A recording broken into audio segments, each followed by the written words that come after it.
سلام دوستان، اینجا آمدم با آموزش وصل شدن به ولت بامبیک براتون آوردم. برای ثبت نام شروع ولت بازی باید روی یکی از این گزینه‌ها بزنید که من خودم روی گزینه اتریوم آدرس گزینه کرییت میزنیم و به قسمت بعدی روی بکاپ آن گوگل درایو میزنیم. پیش‌فرض همون ایمیلی که باهاش ثبت نام کردید براتون میاره و از شما میخواد که ادامه کار رو انجام بدید.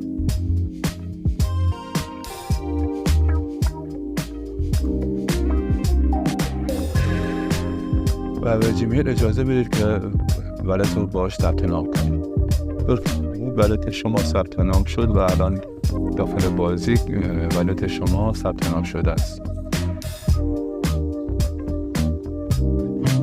این از عکس اثبات برداشتیمون که داخل پارت دوم ویدیوی آموزشی از اثبات‌های برداشتی بیشتری که داشتم